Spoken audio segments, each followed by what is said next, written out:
రీసెంట్‌గా ఇజ్రాయెల్‌లో గలిలే సముద్రం ఎర్రగా మారుతుంది.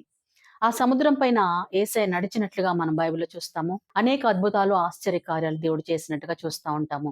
తుఫానుని గద్దించిన ఆ సందర్భాన్ని కూడా ఆ గలిలే సముద్రము పైన మనం చూస్తా ఉంటాము. రీసెంట్‌గా ఎర్రగా మారుతున్న గలిలే సముద్రాన్ని చూస్తా ఉన్నారు అందరూ. మోషే గారి సమయంలో ఐగుప్తుకు తెగుళ్లను రప్పిస్తున్న పరిస్థితుల్లో దేవుని ఉగ్రతకు సాదృశ్యంగా ఆ నీరు ఎర్రగా మారినట్టుగా మనం చూస్తాము. ప్రకటన గ్రంథంలో అంత్యకాల తీర్పుకు సూచనగా నీరు ఎర్రగా మారేది మనం చూస్తా ఉంటాం. అయితే ఇప్పుడు గలిలే సముద్రపు నీరు ఎర్రగా మారుతా ఉంది. రాకడ సమయంలో మనం ఉన్నామని ఎన్నో గుర్తులు మనం చూస్తా ఉన్నాం. అంత్యకాల సంఘటనలు మనం ఎన్నో చూస్తా ఉన్నాం. దేశం మీదకి ఎన్నో వైరస్‌లు వస్తా ఉన్నాయి. భూకంపాలు, యుద్ధాలు, కరువులు, పాపం, గర్వం, నైతిక విలువలను మనిషి పోగొట్టుకుంటూ ఒక మనిషి అంటే ఇంకొక మనిషికి పడలేని పరిస్థితుల్లోనికి దేశ పరిస్థితులు వస్తా ఉన్నాయి. దేవుని రాకడ సమయంలో మనం ఉన్నామేమో, ఇవన్నీ సూచనలుగా మనకు దేవుడు చూపిస్తున్నాడేమో, జాగ్రత్తగా మన హృదయాన్ని మార్చుకుంటూ, మన జీవితాన్ని మార్చుకుంటూ, దేవుడి సన్నిధిలో యథార్థమైన వారుగా మనమందరము సిద్ధపడి ముందుకు కొనసాగాలని ప్రభు పేరట మనవి చేస్తున్నాం.